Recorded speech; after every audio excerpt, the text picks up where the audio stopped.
and a warm welcome to the latest edition of Conversations in Drug Development, brought to you by the team at Boyd's.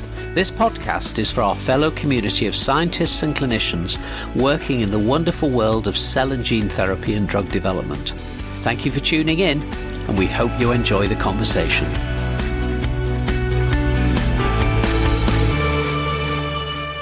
My name is Dr. Julie Warner, Vice President of Regulatory Affairs at Boyd's, and I'm your podcast host for today's episode. We're going to be looking at regulatory affairs and in particular a specific field, looking at the emerging scope of AI in drug development. I'm joined today by Harriet Edwards, Associate Director, Regulatory Affairs here at Boyd's. Welcome, Harriet, joining us today. Hi, Julie. Thanks for having me. It's great to be here. I'm really quite excited about this podcast because... Me too. I think this is going to be a little bit different to ones we've done previously because we've been talking about things that are very concrete for the most part in other podcasts. And when we think about artificial intelligence, we are nowhere in that space. Absolutely. I think regulation is typically very static. And as we see with sort of new and emerging fields of cell therapy, gene therapy and other types of drug discovery, we are moving increasingly away from that static area of regulation. And AI could not be a better candidate for how sort of open-ended regulation is right now. So, really excited to be talking to you today about that.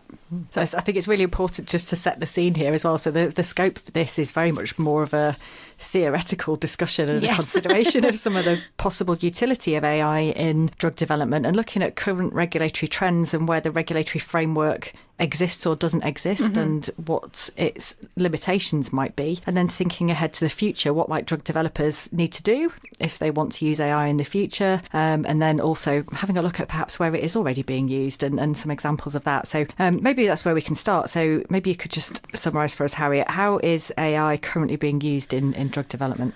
Yeah, it's a great question, actually, and a really good place to start. I think before I answer that, it's kind of important to say that I think most people listening into the podcast will be familiar with the terminology of AI, artificial intelligence, across some path of their life. They will have come across this topic already. It's certainly being discussed in the mainstream media a lot, we know, and it's increasingly becoming pivotal in drug discovery and drug development. So 2023 and actually the back end of 2022 are becoming sort of synonymous with the introduction of artificial intelligence into the field of drug development.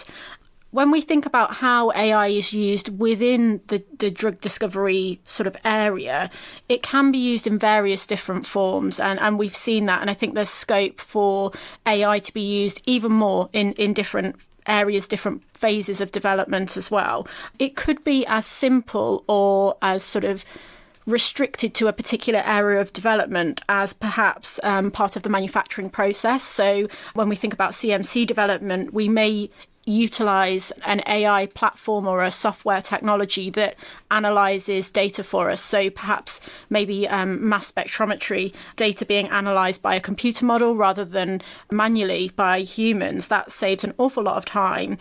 Or it could be as involved as we are increasingly seeing in drug discovery as a sort of a replacement or even a reduction in the need for things such as animal models in non-clinical development. So we could use AI predictive supercomputers or software or platform technologies that actually predict toxicity of molecules or even help to identify potentially new molecules that can then be taken forward from candidate selection onwards into development. I think a couple of those points are really valid, aren't they? And when we think about reducing the use of animals in research, the principles of the 3 Rs, and we've always been trying to head that way, but sometimes it's unavoidable. So I think the potential for AI, if we can get it right, to help with that is phenomenal, isn't it? Absolutely. And it is something that is so topical. And if AI can help, as you said, it's something that is only going to improve the sort of non-clinical development process. But there is a huge caveat there around getting it right. And I guess we'll come on to that a bit later. Yeah.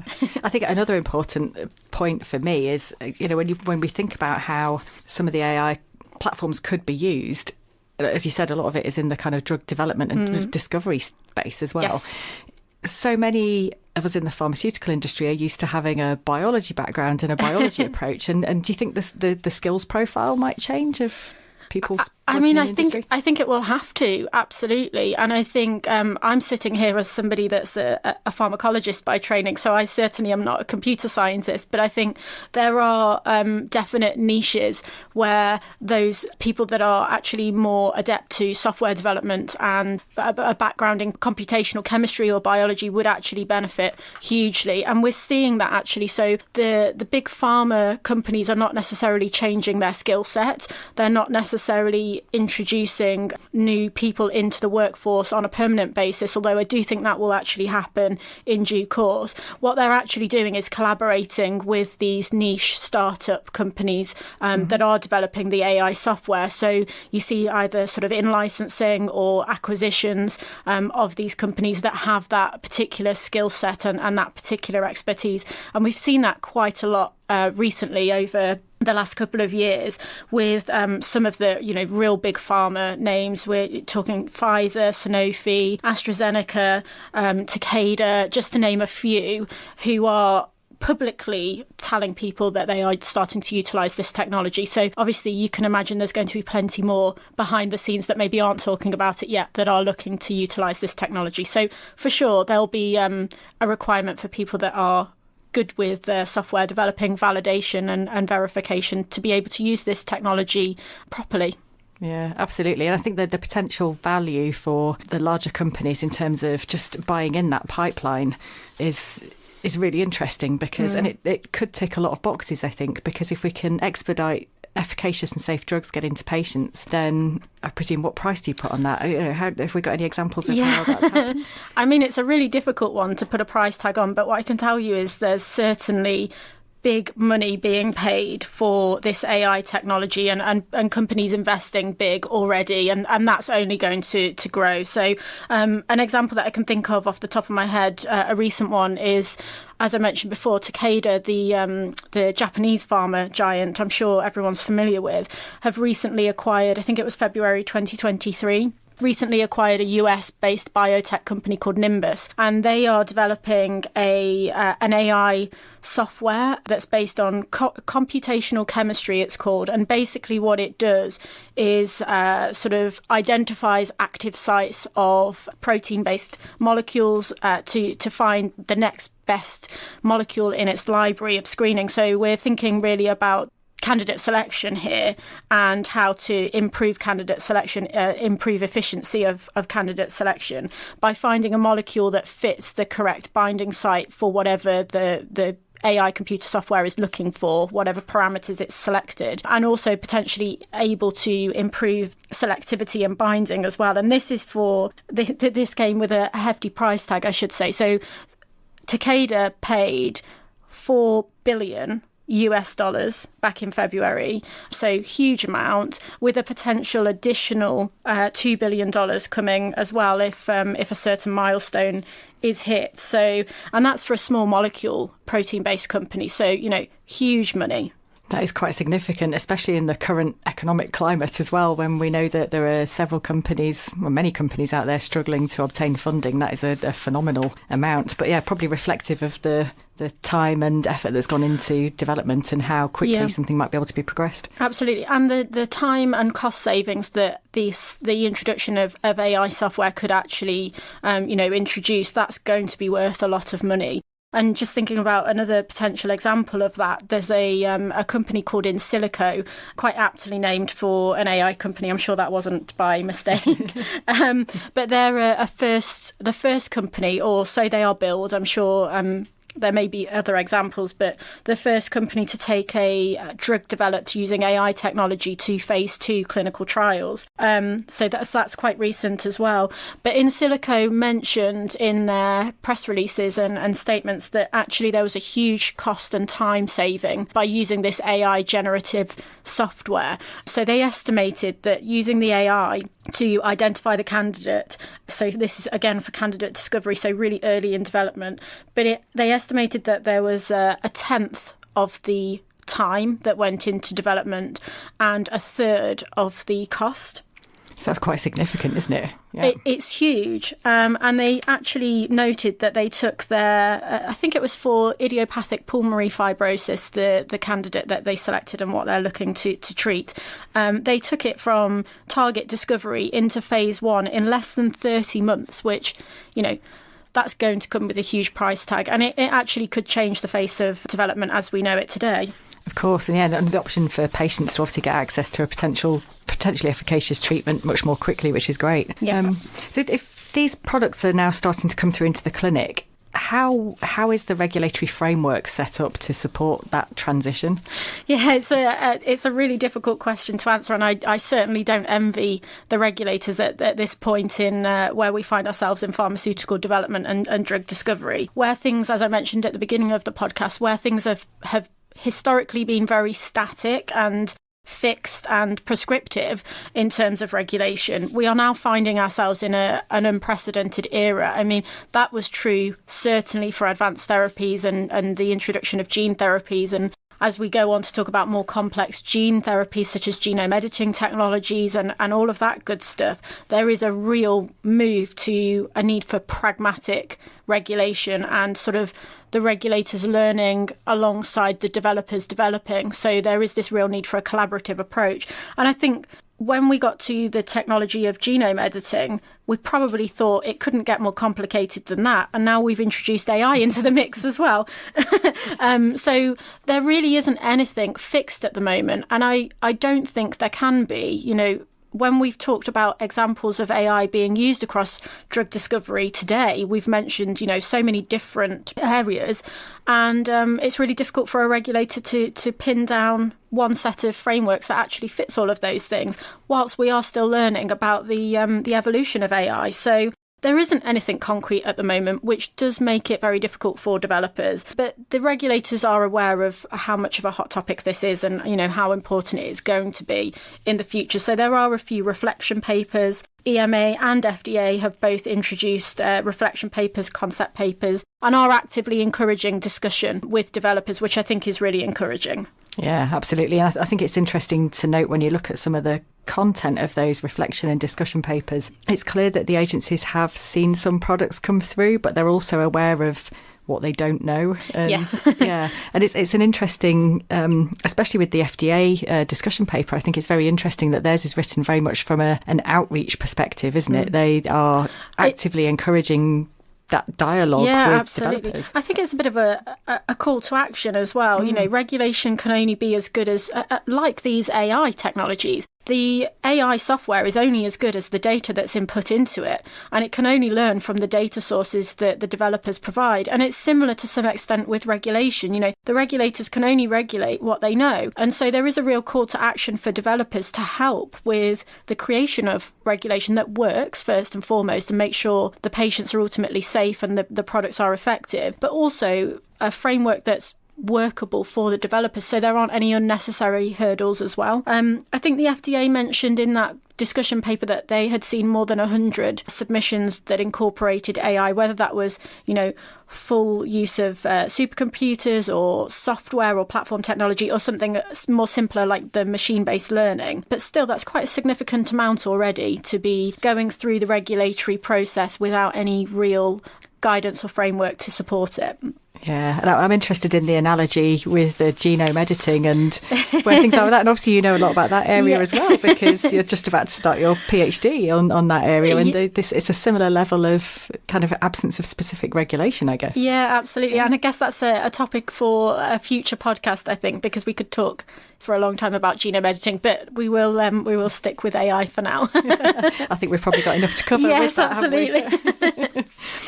So in terms of the future, what do you think the future looks like for developers in this space? Yeah, I think it's only growing. And of course, as we mentioned at the start of the podcast, this is very much speculative. And I don't think anyone can really sort of best guess is the best that we can do. I don't think anyone can confidently predict how AI is going to explode. But we do know that it's likely to be an exponential growth over coming years. In 2022, the market for drug discovery using AI was already worth 1.1 billion. And when we think about the the example that I've just provided about the Takeda acquisition that was acquiring Nimbus for 4 billion, we're looking at a huge increase. There's an estimation that by 2030 that market share will be increased by at least 30%. So it's not going anywhere, I think is fair to say. Absolutely. Yeah, and I think, like you say, the potential for it to expand into other more complex product types is a really interesting space to watch. I'm sure you'll be keeping an eye on it. Yes, absolutely. I'll be sure to update everybody. So I think it's really great to hear about the successes and that products are coming through that pipeline and into the making their way into the clinic and kind of mid-stage clinical development, which is fantastic. But what do you think are the challenges for when we think about regulation and putting some kind of framework around AI platform drugs? I think it's multifactorial, actually, and I think regulation has to come from both sides, which is an unusual thing to say. Typically we would expect regulators to be in charge of regulation, but I do think there is a huge onus on developers of both the AI software and also drug developers who are utilising the AI software to have some level of regulation around the use of it. So the first thing to note is certainly that the AI technology, whatever that may be, can only be as good as the data that is used to train it. So currently, AI technology may utilise X amount of data sets in order to then go on and predict future whether that be future targets for discovery, toxicity levels of potential drugs, whatever it may be, it can only be as good as the data that it has to begin with. That's becoming, better as more data sets and sources are becoming available for the AI to be, inputted into. And there is definitely some refinement that's needed. But, there's just so much to learn before we can confidently utilise AI. And I think where we are using it at the moment and we are seeing benefits, they certainly need to be interpreted with great caution. And note that there are great benefits, but there are also risks with AI as well. And everybody needs to be aware of those. Absolutely. And in terms of, we talked a bit about the utility of AI in the drug development process. How about when it comes to kind of document preparation, do you think? I know we could probably do a separate podcast about this again. As you said, the use of AI is so multifactorial across different areas of drug development, and that extends, of course, to documentation prep as well. And while I was researching this, I found actually a paper that was written about the use of AI in drug discovery. And it was actually written by human authors, you'll be pleased to know, but they initiated it with an AI-based technology, and it was actually ChatGPT, which I'm sure most people are familiar with now. And they asked it a particular question, and it wrote this whole article around the use of AI in drug discovery. And actually, when it came to be reviewed and edited by the human authors, only 4.3% of the initial language was used verbatim in that article. And I think it was only something like 13.1% was used as similar wording. So, that's a huge proportion of words that were actually not quite right or not in the right order, or the arguments weren't presented as the human authors intended, so that we were actually changed. So if that's the case for a document, what's going to happen when you use this information and this technology to predict safety of drug molecules going forward? Absolutely. And I think some of these points are reflected in at least the EMA reflection paper, where they talk about close human supervision, don't they, for documentation that's been prepared using AI platforms. And I think anybody who's worked with other human beings developing regulatory messaging or written an SMPC knows about how much time and effort we put into those small nuances, those grey areas, to whether particular language that we use to quantify effects and what the pros and cons of certain words are versus other things as well. So I think it's really interesting. Yeah, absolutely. And that's the bit that I think is quite hard for AI. So although artificial intelligence has the potential to be, I think, in the realms of billions of times smarter than humans, I think there are some elements that simply can't be solved by a binary output, and that's ultimately what the AI will be. It's a computational model or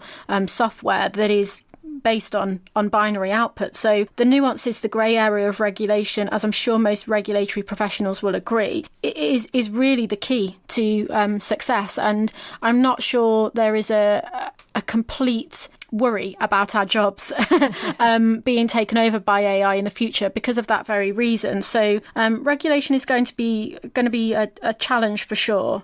Yeah, I think thinking about those grey areas and that interpretation and that nuance, I do wonder. I wonder what would happen if we asked an AI platform how we should regulate AI in drug development. Yeah, well, it's funny you say that, actually, because I did ask ChatGPT how drugs developed using artificial intelligence should be regulated. And similar to the example that I provided around the article that was written, actually, the output of ChatGPT, the output of that, I'm sure everyone can go and research this for yourselves, but it was very vague, it was very generic.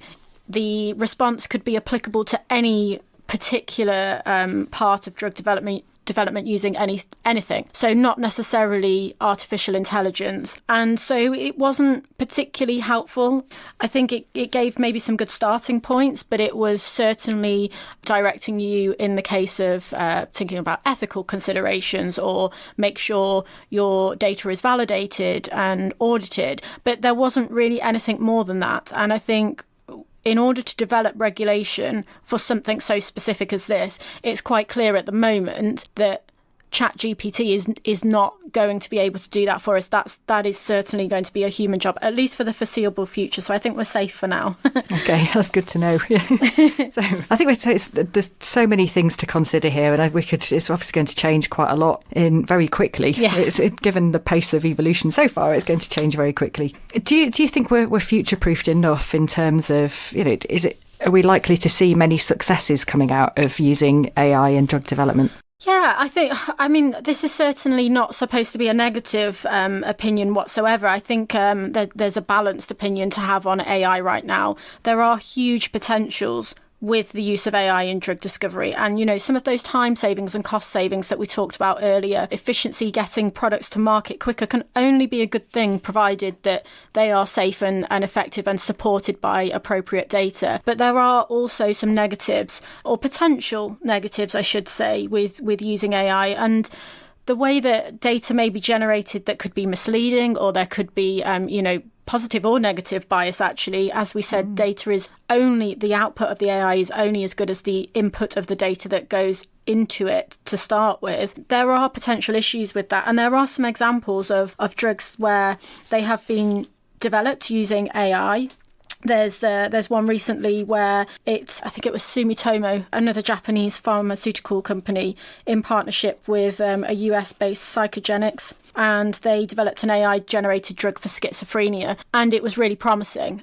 And it went all the way through to looking as though it was getting to phase 3, and unfortunately failed at that point because it didn't outperform the placebo. Now, one could argue that there are huge attrition rates between phase 2 and phase 3 anyway, so you couldn't necessarily just blame AI, but it is interesting to know that there is still this failure rate when AI is potentially billed as something that's going to be the saviour of drug development and help us moving forward. It might not always be the case, actually. Yeah, I think that's a really interesting example. And I think, obviously, as more of these products progress to later stage clinical development, we'll just have to watch this space. But I think it's been a really fascinating discussion today. So clearly something that's going to evolve hugely over time, and we're going to keep a close eye on it. But thanks ever so much, Harriet. That's been a really interesting discussion. Thank you very much for having me. Thank you, Julie.